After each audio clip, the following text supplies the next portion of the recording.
Tottenham's 22-man squad for the UEFA Champions League phase has been confirmed. Stay tuned to the very end to get my full reaction, with big players missing out on that squad, most notably Matthias Tell, also Yves Bissouma. There's many more as well through injury, so stay tuned to the very end to get my reaction, what it means for their future, and whether Frank, in my opinion, has got the squad selection right. Very interested to hear from you.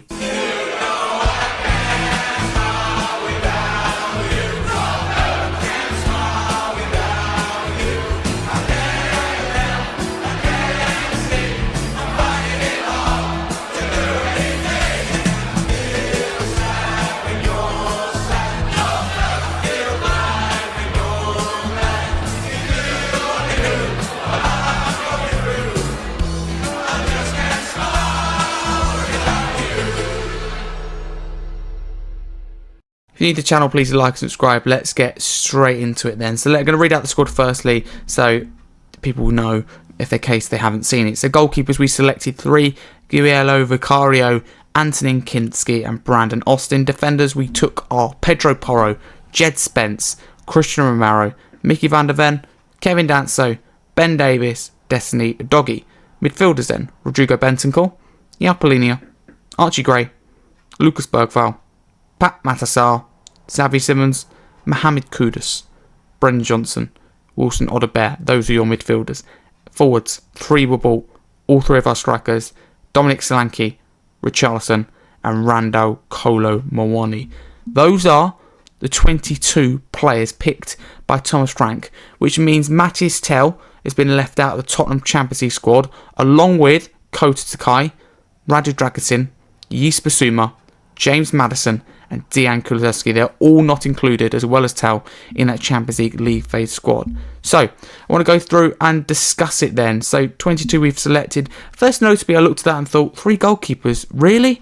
But someone makes a good point in terms of Kinski probably always had to come, and I think you have to bring 3 goalkeepers as well. But in my opinion, you don't need 3. You have a second in case the first one gets injured. But someone makes a point, let's say Vicario gets injured and I decide to leave Kinski at home, then you've got no second goalkeeper on the bench, so maybe 3 is always good to be safe. But overall, I think that squad is good. I think it's nice to have 3 forward players. It's very good, and the fact that Muani's in that forward 3, does that mean they see him as a central striker? You'd certainly hope that is the case. I think personally I look at it and go, we're really light in defence, but there's no point taking Radu Dragutin as much as I'd want to take him.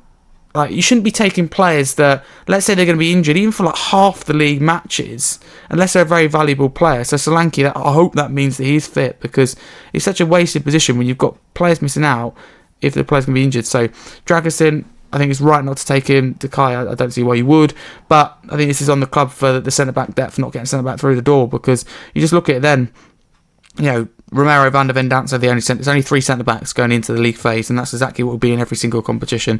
That for me just isn't enough. It isn't enough at all. I'm not very happy with that. But in terms of players missed out, I mean, Maddison and Kulusevski's absolutely no surprise for their injury. Yves Bissouma, no surprise in a way, because I think that, in my opinion anyway, he'll make a move to Turkey because the Turkish window is still open. I think the Portuguese window is still open. I believe the Saudi Arabia window is still open as well, a little bit longer than it is here in England. So I think he might make a move away, which is a shame in a way, because I think we could have done with that kind of cover for Paolini. I don't think maybe Gray's the right answer to that. I'm not 100% saying that. It's difficult. Maybe Bissouma is a pain in the dressing room. We certainly know that he's turned up late, and I don't think that's right. So as much as I want to move him on, I think it's got to be for the right price, and it's frustrating because the club won't replace him. They can't now anyway, but they wouldn't anyway. But the most notable one that misses out is Matthias Tell. I mean, I've spoken about it, or will speak about it in another video, but it doesn't, to me, come as a big surprise, because it's probably a shootout between Wilson Odobert and Matthias Tell, and of course you want both, but we've got an awful lot of what's called midfielders in there, but it's very important. It includes central midfielders, defensive midfielders, attacking midfielders and wingers, so that midfield should always be your biggest category. But Frank was going to face with a tough choice either way. It would have been uproar if he left Odobert out, or if he say, okay, Bergvall, Gray, you're going to stay at home. Whatever he'd done, he was in a very difficult position. Maybe if that's me, I would have left Ben Davis, maybe, and put an extra midfielder in. There's a possibility. But I think, of course, it's horrible for Tel been through a difficult period. But on the positive note for Wilson Odobert, this is a massive, massive chance. The fact that we haven't signed a left winger, the fact he's been selected over Matthias Tel, I'm not saying he's seen as a starting left winger, but this is an opportunity for Odobert to take that left wing position, to grasp it with two hands and stay as our starting left winger. There's a position there up for grabs, and someone needs to do that. Could be Tel still, but it's certainly not going to be in the Champions League. A reminder, this is just for the league phase, so people are thinking, oh my god, no drags in, no Tel for the whole of the Champions League campaign. Well, easy if we get knocked out in the league phase, that's important to know, but this is just for the league phase. It does go over an awful long period of time, and most of the games are in the league phase, but it's just for the league phase. That's important to note. So Tel, I'd say, the only real surprise in there. But then, as much as I was like, oh my goodness, I think if you ask me, I expected Tel to be in that squad. But then at the same time, if you ask me, has he done enough to warrant being in there this season? Then no, probably not. But as I said, massive opportunity for Odobert. Great to see both new signings in there. And it's tough, and it's only going to get tougher for Matthias Tel when we have the squad for the rest of the Champions League campaign, because you have Solanke coming back, of course, is including here, but other players will come back as well. So it's only going to get tougher for Tel to get in there. But no real surprise to me. There's been a little bit of an uproar for Tel not being in there.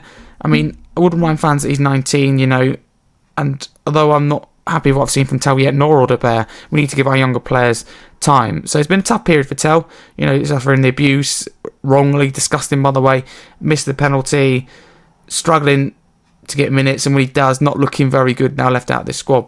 We should be able to have a genuine conversation about why we signed him and what he can bring to the table, apart from the abuse. Why do you need to abuse a player? I think that's disgusting, but I don't want to get into it now. But as much as I like what I saw from Tel last year, especially off the pitch with the kind of general profile and responsibility at such a young age, 19 at the time, just the way he spoke to the media and the leadership team, for example, went missing standing up for Ange Postecoglou. I do like that, and there's probably a player in there, but a big problem for me is we need to find his best position firstly, left winger or a 10.